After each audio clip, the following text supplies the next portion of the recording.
Welcome to the channel. Thank you everyone for tuning in. Join me on today's review where we're looking at the last of the bunch of the triple Cestrian unboxing I did.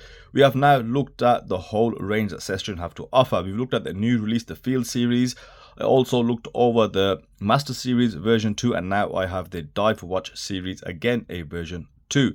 Now, in terms of improvements on the version 2, there isn't that much on offer with this Dive series. They didn't have to improve all that much. Now, the improvements that they have made is they've given us a fully brushed bracelet. As you can see, it's an engineer style design. It's a 5-link bracelet, but more of a flattened engineer with some nice curved links, fully brushed. It is a true 5-link bracelet as well, and it's held together by split pins. They have also improved that shield emblem that you see on the side of the crown. And they've also made some generic improvements to the clarity and the text that you see on the dial, as well as improving the color on some of the dials. And they have also added the shield logo to the clasp. Now, I suppose this is probably off some feedback from one of the reviews, but I mean, with this particular clasp, let's be honest, it is a bit dated now. Had this watch come out about 3 years ago, we all would have been very happy and ecstatic, no doubt. But this clasp with its 3 macro adjustments, unfortunately, we deal with a lot of AliExpress stuff, and they are ahead of the game in terms of giving us much better specifications. So what I would say, I think from Cestrian, they should have invested a little bit more, added maybe another £5–10 just to give us a more up-to-date clasp on the dive watch, because looking at it now, it does look very dated. Now, those are the improvements. Now, aside from that, I always talk about how good value for money Cestrian watches are. Now, in order for me to determine that, I take a look at what's currently out there on the market. Now, you have to also make a like-for-like comparison, so I can't put this up against AliExpress watches. I have to put this up against what the brand is trying to do and what their market is. That would be your mainstream retail market. So a dive watch with a ceramic bezel insert, sapphire crystal, 300 meters of water resistance, screw down crown, screw down case back, full steel bracelet, etc, etc, etc. For £160, I don't think you can find anything that even comes close. You don't even get a Seiko diver anymore. Even the 5KS range is slightly more than this. But in that current market, this is why I think they are unbeatable for value for money. Not only that, you get a whole host of colors on offer. You've got different bezel color options as well as dial color options. So you have a few matches between an orange dial and a black bezel insert, for example. You've got a white dial with a black bezel insert. You've got gray and black, sunburst, about 6 or 7 different variants available, which is really good to see. Now, this particular green that I have, I really do like how they've done this sunburst. It's a very subtle sunburst, right? You don't really see it like we saw on the Master series. You do have very, very subtle sun rays on that dial, but you do have a really prominent gradient. So you've got a deep green, almost like a moss green, with that bit of black in there, and this is my favorite type of green to see on any watch. Then you also got a color matched chapter ring. Now, where the color match goes a bit wrong is, of course, that bezel insert. Now, this is just a design thing, right? You can either choose to have a fully matched bezel insert, or you can have it stand out. This bezel insert, you can see this shade rather accurately. It is a bit pale. Not too fussed about it because it does distinguish it slightly. I don't know how the rest of you guys feel. Please let me know in the comment section below. But coming back to the dial, it's a very clean look. I like the text proportions. So you've got the Cestrian logo just below the 12. Nice white text, decent font as well. And we look just above the 6, you've got your Dive series and then 2 other lines of text, which is basically the water resistance rating. Now, I do like how that looks. I like the proportions of it. Second to that, we've got the handset. Now, I know Cestrian have this unique handset. The one thing they are missing is that second hand. It just does not fit the face of the watch. You can see just how much skinnier it is. It's also quite short. And I think they should go for more of an arrow tip on the second hand and also make it just a touch thicker so it does kind of match the rest of the proportions.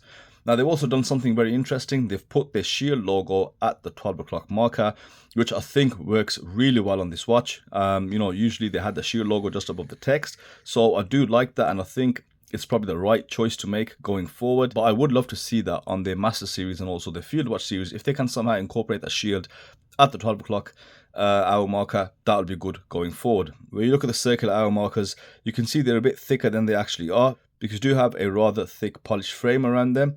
I remember seeing this before. Maybe it was a Cestrian or maybe it was on another watch. Initially, it does look a bit strange, but you do get used to it quite easily. And what's more, the lume is fantastic as well. You've got a mix of lume though. You've got C3 Super Luminova on the hour markers, and then you've got what appears to be BGW9 on the main handset, as well as a pip at 12 o'clock. Now, while it is bright, it is visible. You can see the C3 is just slightly muted in comparison to the BGW9, but it's all applied well enough. There's no patchiness. It does have very decent longevity. But what I do find interesting is how they've done the lume match. If you take a look at the dial away from the lume shot, the hour markers and the handset do match quite closely, even though they've got two different colors on this. So I think that's quite important, and that was the right decision. And also, I think it does have very classical dive watch features. Now, one other thing about this dive watch is, of course, the size. You know, we see dive watches and a lot of the watches just getting smaller and smaller as the trend kicks in, but they've gone back to sort of basics of what I see dive watch dimensions to be. It's a 42 to maybe 43 millimeter case, a thickness of 13.5 millimeters, and a lug to lug of 48 millimeters. Also got female end links, so it does preserve that. And you've got a 22 millimeter lug width, which I haven't seen in like forever, but it does give a nice presence on the wrist. It does give it a nice grasp on there and also a nice feel. And we can also say this case is loosely based on a very popular style of watch, but what they have done differently is that curvature there. It's not a very flat case, and on wrist it does fit very comfortably. You've got a very well spread out weight of around 185 grams, so it's a bit of a heavy watch, but that is spread nicely. But overall, it's a nice fit, especially for my 6.5 inch wrist. I don't feel it needs to be smaller, and I don't definitely feel it's too big. It does actually fit quite well, and it fits very close to a lot of my Seiko divers that have of this relative size. Now, another great feature which I came across while I was testing this watch was that crown. It's an impressive 8 millimeters in diameter. Now, it's a very thick crown, but it works ever so well, very functional. You know, you get a really good grip off that nailing on that crown, and it just allows you to obviously handle and use the watch a lot better. Now, the case is also quite impressive. You've got a fully brushed case. You've got linear brushing on the lugs. Now, the side of the case is fully polished, but you can see it is a bit of a scratch magnet, and it's not uncommon to see dive watches with polished sides. We have seen that on a lot of them. Of course, the case that this is probably comparable to also has polished sides. But as you can see, it does pick up so many micro scratches, but it does have a clean cut between the brushing and the polishing. Next up is that bezel. Now, I already mentioned it's a 120 click ceramic bezel insert, and this scalloping is kind of different to what we see normally. This is diamond style scalloping, but it is fully polished and it is very smooth. But as a result, and the bezel being quite stiff, it actually sits very close to the case. You can barely see a gap between there, and the click spring mechanism means that bezel is quite difficult to rotate. Now, I know it's a prototype model.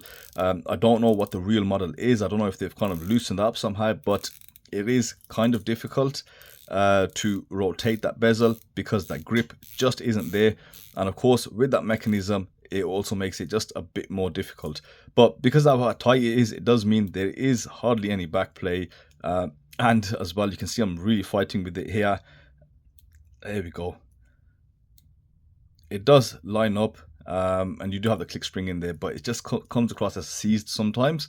So it's not that enjoyable, to be honest, and there's nothing worse than having a dive bezel where you're just slipping and you can't really get any grip. So while it feels nice, it looks nice functionally, there is a bit of a flaw there. It's not the easiest bezel to operate. Another thing on the case, what you'll notice is 48mm lug to lug. You've got ample space for drill lugs, which we don't have, unfortunately, and you don't also have quick release bars. That's something Cestrian have to kind of catch up with, because the watches are out there now. The specifications available are quite advanced. You can get them for this price point. You can get quite a lot for your money, to be honest.